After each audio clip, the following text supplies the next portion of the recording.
В шахматен клуб Георги Даскалов сме във Варна. Виждате колко много купи има. Ето го и символа на клуба, Георги Даскалов. Гостуваме на Коста Ангелов. Ето това са последните две спечелени купи. Гостуваме на Коста Ангелов, който е натоварен с нелеката задача да организира 100 годишнината на шаха във Варна. Правилно ли го казах? Точно така. Добре, за да го преведем, 100 години от официално поставяне на началото на шаха в града. Точно, правилно, официално, а не официално. Го има от преди това. Има даже 1890 година. А какво означава официално? Че е създаден клуб ли? Не, че е регистриран. Регистриран. И започвате... Иначе е създаден много по-рано. Да. Но официалната му регистрация е тогава. Датата каква е? Помниш ли я? Ами имаме писана тук някъде. Но точно преди 100 години. Да, точно преди 100 години. Лятото, мисля, че лятото е някъде. Добре бе, Коста, кои са първите? Кажи ми едно-две имена от първите, които са сложили началото. Ами, първите са най-така ценни за нас. Даже не мога да се сетя няколко имена. Поне едно. Не, трябва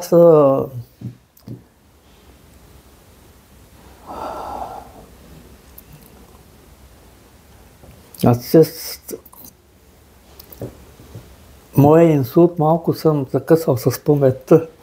Поне един не се ли сещаш от първите? Не бе, аз ги имам записани, всичките ги имам тук.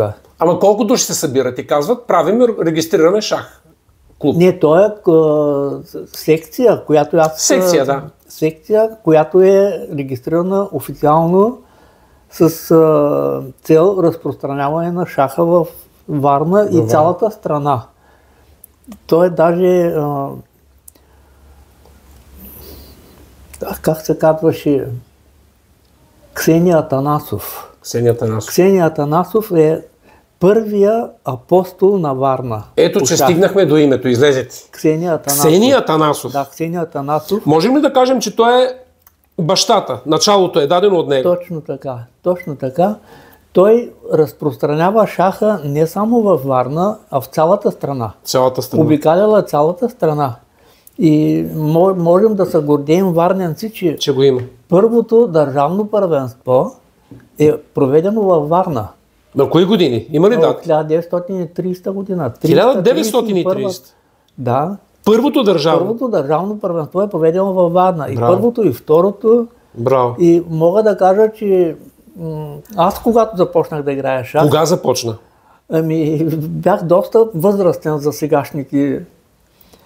Значи, това беше 1962 година. И на колко си бил тогава? На 16-17 годишна. Ама тогава попадна в секцията и започна да играе шах? Тогава, по една чиста случайност, като ви казвам случайност, това е абсолютно точно казано, защото в 1962 година във Варна се провежда 15-та шахматна олимпиада.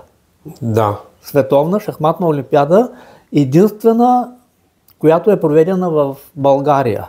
Да. И е проведена във Варна 1962 година. И един от моите съученици от строителния техникум, ние в строителния техникум се събирахме и си играехме шах, ама просто е така. Приятелски, аматьорски. Без да се впрягаме така сериозно.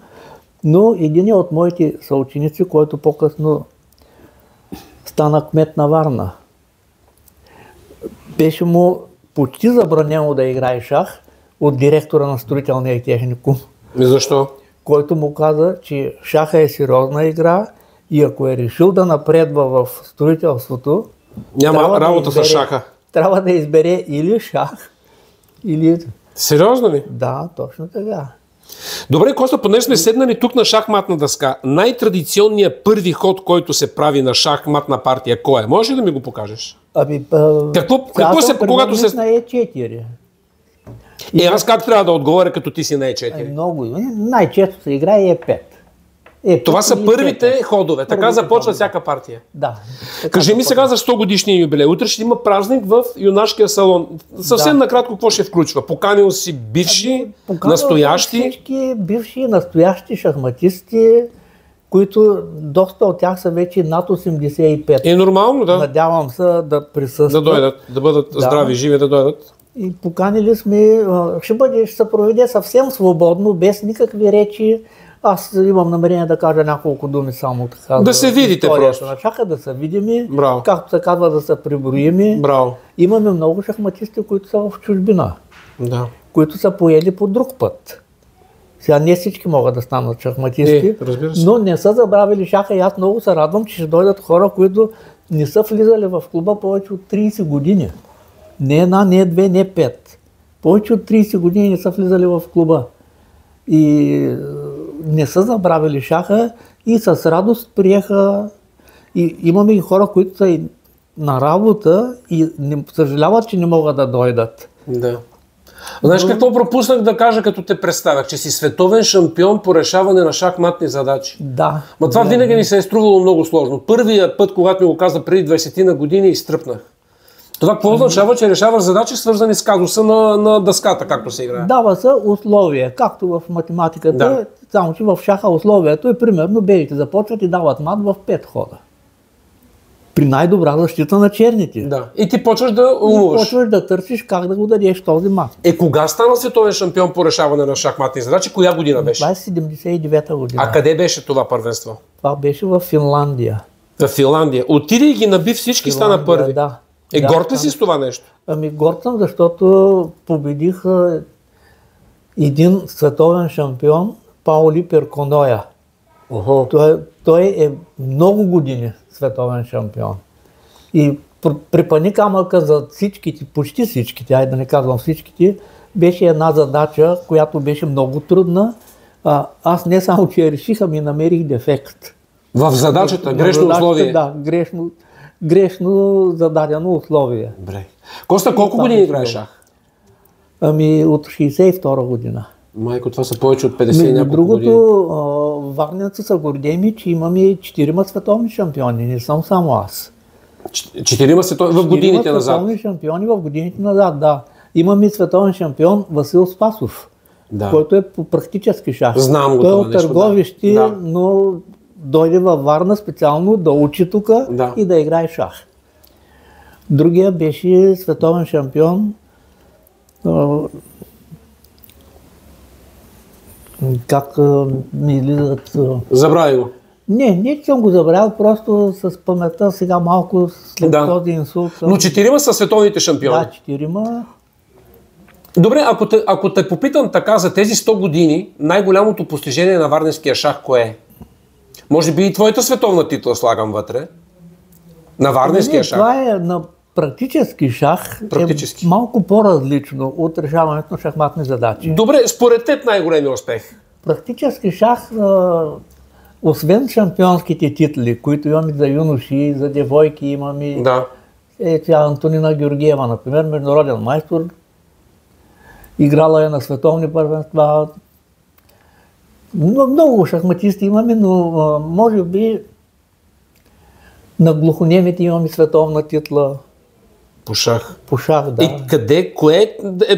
един успех да посочим, като най-голям за този юбилей 100 години. Аз за мен като практически шах, един от най-големите успехи на варненския шах е трето място на държавно отборно първенство за мъже. Да. Това е отборна титла. Отборна титла за мъже. Коя година е? Много назад ли е във времето? Да, назад е 70. Но защо го слагаш на първо място? Аз мисля, че ще кажеш някакво световно, европейско, а ти... Вижте сега, в шаха световните първенства са индивидуални. Да. А отборните първенства е нещо съвсем различно. При нас не е както другите спортови състезателите от отбора да се помагат един на друг. При нас всеки играе само за себе си и за отбора. Неговите съотборници могат да го гледат. Да. Обаче не могат да му помогнат по никакъв начин. Не е както другите спортове да се помагат един на друг. И затова за мен тежи много. Това трето място е, може би, най-така тежко. Не очаквах наистина, че ми кажеш държавна титла за номер 1. Но разбрах защо. Това е, по-моему, шаха е малко по-различен спорт. И ми е, дори на практика ми е и тъжно, че се подценява. Доста. Подценява се и ето виждате сега, нашия клуб сме в една малка стаичка Ами да, той е като... с 4 шахматни маси. Да. Това не е стаичката. Ама- По-рано пак бяхме тук, това не беше тренировъчна стая, горе почти целият етаж беше наш, Да. състезателни. Правихме състезанията тук, втория имахме етаж, да. отделно треньорска стая. Спомням си този момент. И Коста, много народ е минал през вашия клуб. И Страшно през твоите много. ръце, Аз грубо казвам. много се надявам утре на това събиране да се съберем хора, които не сме се виждали много години, пътищата ни са разделени, променени, но приятелството си остава. Да. Между другото, в шаха, не знам другите спортове, не искам да обидя никой спорт, но в шаха приятелствата са продължили. Аз, мои приятели, от 60 години, откак съм започнал да играя шах, още сме приятели и се виждаме. Да. Срещаме се, виждаме се, споделяме, поиграиваме си малко шах. Ти играеш ли още така? Аз играя, да, Всеки ден? непрекъснато играя. Бре, Коста. Участвам на състезания, даже след няколко дни пак заминавам на състезания.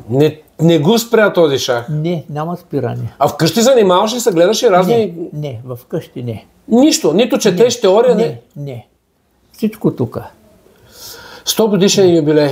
100 години. И ти си започнал толкова време, те помня в този шах, просто си олицетворение на шаха в града. Много се радвам, че така мислите. И има и други хора, които за съжаление не са треньори, защото няма как. Но моите шахматисти създадаха клубове И работят. и работят като треньори при тях. В най-добрите години за шаха в града колко клуба сме имали? 4, 5? 5 клуба. 5 клуба. 5 клуба, да. Ма сериозни, на добро ниво. Да, на добро ниво. И надявам се да бъдат активни. Все Да бъдат още активни, така все още. активни. За тебе шаха спорт ли е? За мен е някаква смесица между спорт и изкуство. Защото ние създаваме произведения на изкуството. Произведения, които остават завинаги. Записани, отбелязани, всичко. А спорт е, защото има състезателен елемент. Има състезателен елемент. Има и нещо много важно, че всички световни шампиони по шах са световни шампиони дълги години. Да. Не една, не две, което означава, че нещо, което си постигнал, се стараеш да го задържиш, Трябва да го защитаваш. да го защитаваш. А да го защитаваш в шаха е много трудно, защото ситото, през което се преминава, е много тежко. Коста, кажи ми защо така 14 годишни стават световни шампиони? На какво се дължи това падане на тази възрастова граница в шах? Още деца и надиграват големи мъже и жени и стават... Точно така. Защо е така? И не само, че са малки, ами и са от държави, които по-рано ги нямаше хич на шахматната А защо? карта. Какво се случва? Това е Индия. Например, кой е чувал за Индия в шаха? Да. Много трудно. Ами, предполагам, че някакъв ген ли, аз не знам как да го кажа, бум на интелектуалните... Ама не е ли нещо свише дадено на 14 години? Кога ще научиш до такава степен добре шаха и с тия хиляди милиони комбинации, че да станеш световен? Може и така да е, не знам. Защото това е много разумна игра, трябва много четене. Не само четене, ами и разбиране. И разбиране. Просто малките деца още нямат никакъв житейски опит. Това имам предвид, не мога да си го обясна. И то не само за вас, за всички е необяснимо това нещо. Как е възможно едно дете, което, както се казва, още не може да смята като хората, това е въпрос, който си задавам. Да може да играе шах и то на много високо равнище. Побеждават гросмайстори. Това имам предвид. Това са 10-12 годишни деца, които побеждават гросмайстори. Добре, Коста, ако те попитам, кой е най-великият шахматист в историята на тази игра? Ти Боби Фишер ли ще ми кажеш или не? Не можете, те са различни. Имаш ли с такъв някакъв идеален идол и изчистен идол? Не, нямам. Аз уважавам всички големи шахматисти. И единствено, което ги отличава шахматистите, е с техния стил на игра. Да. Има открит стил, има закрит. И това е различното. Иначе всички шахматисти, силни шахматисти, са силни като характери. Да. Ето, вземете един Михаил Ботвинник. Да. Той не само, че е бил силен, ами е силен като характер. Просто отива и сяда с мисълта и с съзнанието ще победя. Докато друг от световни шампиони, Михаил Тал, например, той се слави с далеч по разчупения си характер. Да. Между другото, всички световни шампиони са различни по разбиране. Един обича открита игра. Всеки има стил. Всеки си има собствен стил. И за да стане световен шампион, това означава, че той защитава този стил. Трудно е. Много е различно. Трудно е, интересно и различно. Различна игра е шаха и това е и хубавото. Това е хубавото. Много хора предричаха смъртта на шаха, понеже се смята, нали, определен брой ходови, обаче математиците, като направиха сметките, видяха, че е абсурд да се изчерпи шаха. Да. Колкото и да е, компютрите, колкото и да помагат, айде първите 15-20 хода, как да имаме нататъка. Трябва да го знаеш. Трябва да го направиш. То няма как да го знаеш. Трябва да го направиш. Да го измислиш. И да на база какво се случва на дъската. Да. Идват ли тук деца? В момента тренираш ли? Идват, да. Колко десетина деца събират ли се? Десетина, ама аз не ги викам всичките заедно. По едно-две деца най-много на ден. Защото си пречат. Да. Те са деца. Но има интерес. Има интерес и то изненадващо. Така. Сериозен интерес. Сериозен интерес. Един от проблемите е, колкото и да звучи тривиално, безпаричието. То е нормално, това е проблем навсякъде. Да, защото нашите състезания не са както другите спортови. За един ден, за 2 дена. Нашите състезания става дума за състезания от по-високо равнище, нали? Са по 10 дни може да станат, че и повече. По една седмица, 10 дни, че и повече. Това е разход. И разхода го плащат обикновено родителите. А всяко дете, като отиде на състезание с родител, да. И сериозно, да. Добре, кажи нещо, да завършим с нещо така любопитно, пожелателно, оптимистично за шаха в града. 100 години направихме. Сега почва следващото столетие. Следващото столетие се надявам на първо място да има обединение на федерациите по шах в България. Да, защото този разкол вече е страшно... Това е... Не бих казал разкол. Ние шахматистите сме приятели помежду си. А защо така се дърпа единия наляво, другия надясно? Това е, което е непонятното. Тъй като аз поне лично си мисля, че в шаха няма чак толкова много средства, за да се бият за тях. Да се бият за себе. И смятам, че това е нещо за престиж ли, желание за изява някакъв. За его ли, защитаване, да. Единствено е това, което... А това пречи на шахматистите. Ние сме приятели. Аз имам приятели от всички градове и това, че са от другата страна, федерация, да. Това не означава, че не ми е приятел. Ние сме си приятели. Да.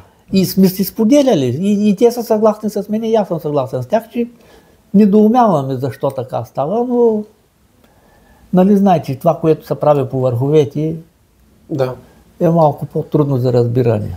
Това ли си пожелаваш? Да мирнат, да се разберат, за да тръгне шаха в правилната посока? Да тръгне шаха в една посока заедно. Да. Най-вече заедно. Да. Това ми е единственото желание. И се надявам, че ще стане. Аз пък на теб ти пожелавам здраве. И да влезем в следващото столетие тук, да е пълно с деца, да ги учиш на тази велика игра. Много благодаря. Надявам се да продължавам така. Бъди здрав. Благодаря.